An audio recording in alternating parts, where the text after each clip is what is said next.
Well, I hope we can talk a little bit then about John Winthrop's famous 1630 sermon, City Upon a Hill. Some of it is that the language is not yet truly standardized. And in the United States, this doesn't really happen until early 1800s when Noah Webster creates the first standard dictionary of the United States. And people often say that one of the steps in making a nationality is when people standardize the language. When this happens, you start to get a much more standardized right and wrong language usage, but you also get the semblance of a national culture. Now, for starters, do you know anything about John Winthrop? He's a Puritan. There's the first little wave of English settlement in Massachusetts, and that's actually the Pilgrims. They're theologically different in some ways. They're all Calvinists, but they have a different take on Calvinism. A little dinky ship, the Mayflower, and they come to Plymouth, Massachusetts, allegedly, on Plymouth Rock. That's one bunch of these people, but then a lot more come, about 30,000 more come about 15 years later, and they have a different theological twist on Puritanism. John Winthrop is one of the prominent leaders of this expedition, and he's a minister. Massachusetts Bay Colony starts out in what we know to be Boston, and in part, his prominence and his importance to this day as a historical figure. But this sermon becomes one of the monuments of early American literature for what it says about his understandings of what they're up to. And anybody who is not a Calvinist, and anybody who is not from that little part of England, would not be welcome in Massachusetts Bay Colony. As late as the 1650s, the colony executes two people who are Baptists. They are not interested in immigration from other countries.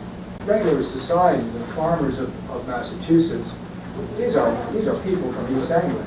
They are white, and they are English, and they are Calvinists. That is their idea of community.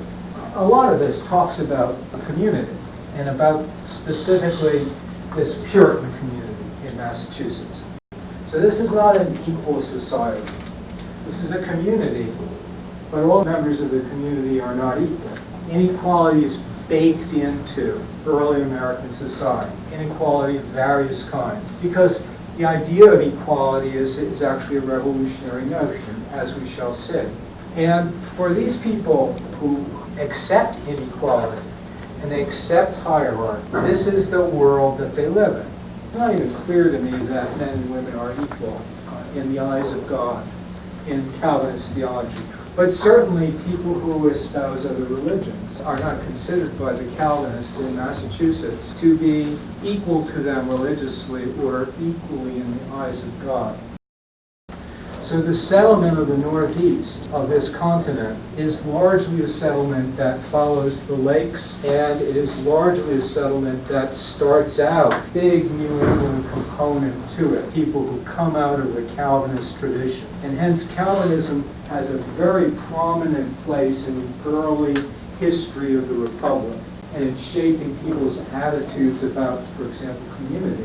And then wherever the Puritans go in New England, one of the first things they do is they build schools. And as they move westward, they build more colleges. People are educated, and they being places where the educated work. They are producing a lot of the early ideas in books and newspapers and wherever about what the country's all about public issues, and about questions like what is in America. So Calvinism will become pretty influential and stay influential to this day when it comes to issues like diversity. This piece is about community, and it's also about the relationship of that community to God.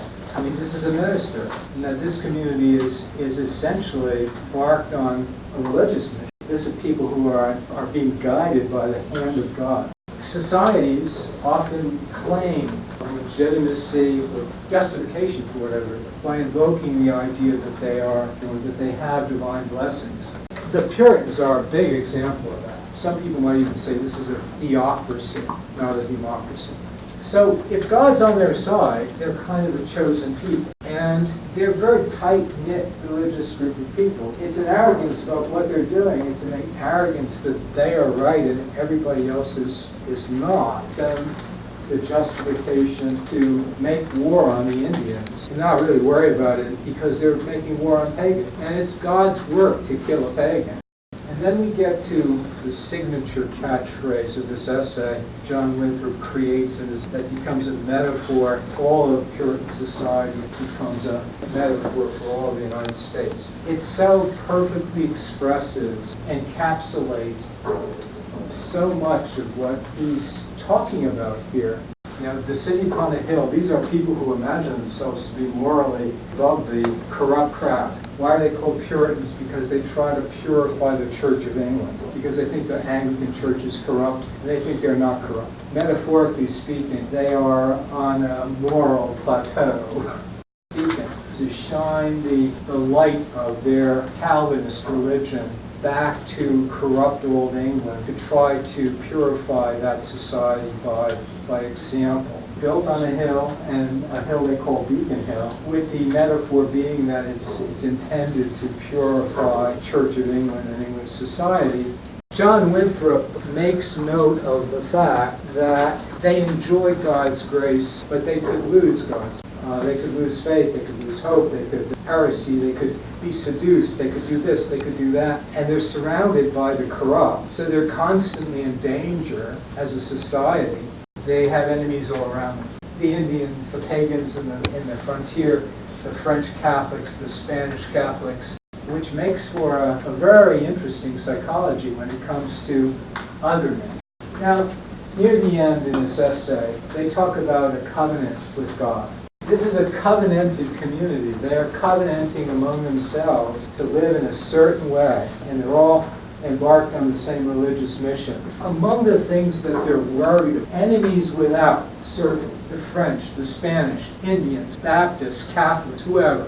But they're also very much worried about the simple decline in religiosity over time. And that's one of the things that happens in this colony. This religion crops up in East Anglia in the late 1500s. And basically this religion says God is all-knowing, all-powerful, and God decides who is among the saved and who is among the damned. That's all predetermined. And there's nothing you can do as an individual to change God's mind. You can't negotiate with God.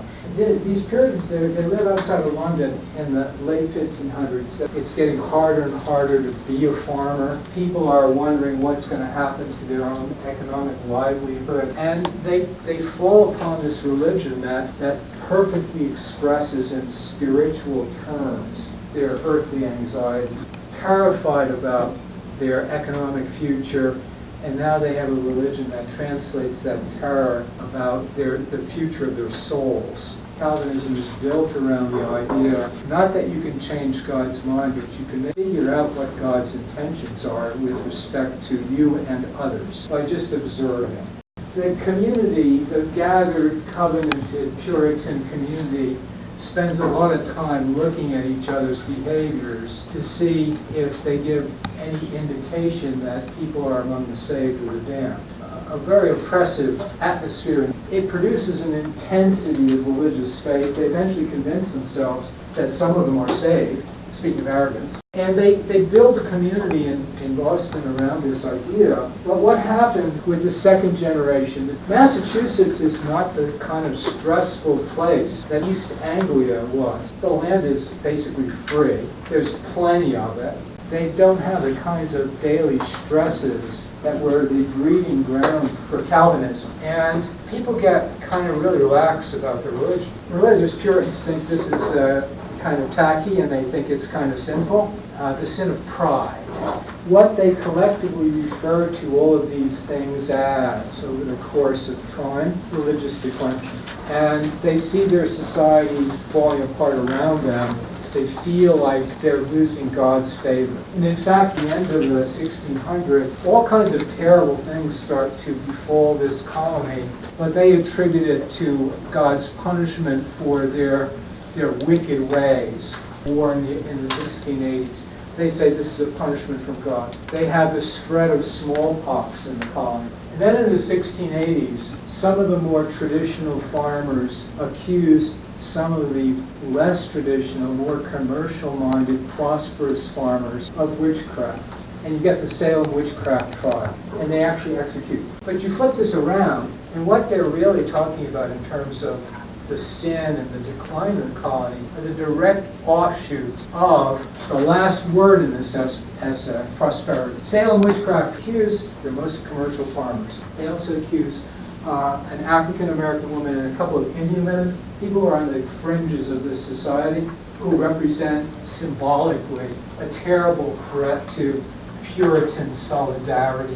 What we get out of this, their idea that their settlement in America is a gathered community, covenanted community, homogeneous, that they're better than the old, that they should reform the old world like a beacon light, but at the same time that they're surrounded by threats from within, decline in religiosity and sin, and the devil at home, and at the same time they're also to believe themselves to be threatened and embattled from without by all sorts of dangers, religious and secular. They take those ideas, the city upon a hill, a covenanted community, God's mission, this religious fervor, they embed that in the culture of Massachusetts, and with the westward migrations along east-west transportation routes, those sorts of religious and cultural attitudes, big stamp on the culture of the Northeast and the early Republic to the present day. Now, when Americans are talking nowadays, our foreign policy should be building nations abroad and remaking them in the image of the United States. They could be Puritans. These attitudes are deeply influential in American thinking. The idea that Americans are better than everybody and that Americans should reform the world. And it's very much embedded in this culture in the early Republic with some very long-term consequences.